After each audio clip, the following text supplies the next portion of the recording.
It's time for the Daily Stand Up Podcast presented by Agile Dad with your host, Lee Henson. Without any further ado, let's get started. Anyone who knows me well knows that I have mad respect for Mike Cohn. So I recently got another email from the gentleman. I love that guy. And I thought I'd elaborate on his email because every time I get one, it's always knowledge. So here's a message from Mike Cohn. I'm going to elaborate on it. Hope you enjoy it. He writes, I took my dogs Mojito and Ramsey for a walk this morning, and there were landscapers mowing the lawn at my neighbor's house. Okay, so far so good. I'd seen this crew before, but watching this time, I noticed something. Of the crew of three men, one was working very quickly. He was practically running behind his lawnmower. He obviously wanted to get this job done as quickly as possible and move on to the next one. Yet he was going so fast that the quality of his work suffered. I've seen this before, right? The other two were dawdling. One was using a string trimmer on the edge of the grass. He had less to do than the guy mowing the lawn, but my money was on the mower that it would finish first. The third guy was slowly carrying a large bag of grass clippings to the truck.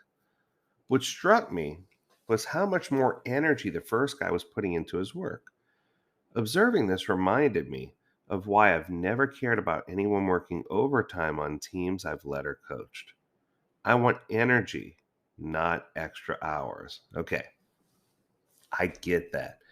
The last thing you want is people just spending a whole bunch more time. We need to make sure we get the energy that we need to get the job done, but we can't let quality suffer either. So let's continue.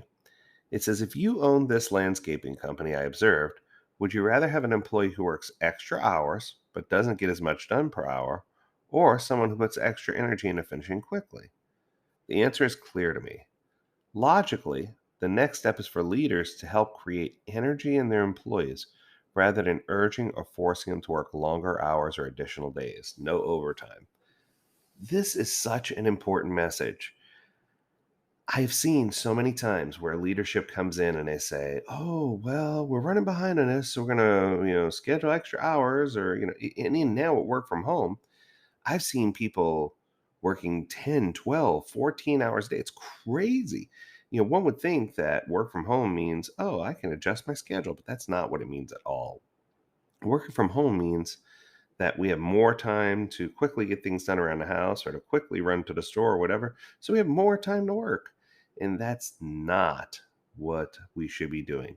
We should be looking for ways to excite employees, to make them happy about what they do, and to help them have that positive energy and affirmation regarding what they're doing.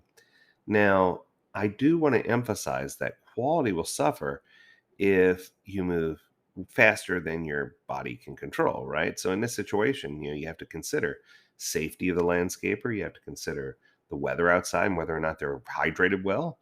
You have to consider if they're wearing the proper clothing. You have to consider if they have the tools they need to do the job, a good mower with a sharp blade. I think all these things are impactful on what we're trying to do. He continues, one way to increase energy is to ensure teams have what London Business School professor Lynda Gratton calls an igniting purpose. No one's passion is ignited by, we have to meet the important deadline. Similarly, a bonus for meeting a deadline may motivate in the short term, but bonuses are not what ignites passion. I've seen this too. If we get this delivered on time, everybody's going to get $100 bonus. A big deal, right? Who cares? In fact, sometimes that has a negative effect. So you need to be careful with what your incentive is and make sure it's something that ignites passion. Passion is ignited when team members share an intrinsic purpose. They can envision they can envision users' lives being improved by what they're building. I've said before, in my classes, I say this all the time. I say one of the primary roles of a Scrum Master is to be able to create a life improvement report. Now, I know there's no such thing, so you don't have to give me the lecture on it.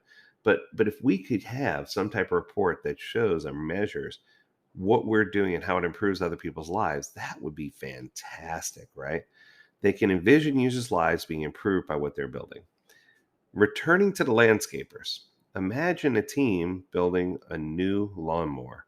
Their passion could be ignited by a vision to make the lives of hardworking landscapers better. Maybe that means a faster throttle on the mower, one with more cutting surface, self-sharpening blades, shock-absorbing handles, a cooling mist of water, bedecking the operator, or more. An igniting purpose doesn't need to change the world. It does need to do something. It needs to do something that gets a team excited about the effect their product will have on its end user. I can tell you now, if there's a mower out there that squirts me while I'm mowing, I'm in, right? I have a zero turn and I've got acreage out here. And what I can tell you is that the amount of land that we have, it's kind of funny. So I went ahead and bought an electric mower to try to be more responsible to the environment. And I've had it now and run it for, oh, wow, several hundred hours. And what I can tell you is by the time I'm done mowing my yard, because of the way that I have to recharge the mower, you have to recharge the mower after so much. We've figured out that it takes 4 charges to mow the entire yard. Now, that would be good if the battery didn't take 4 hours of charge to recharge and I didn't have rain every single day in Florida that I'm trying to avoid.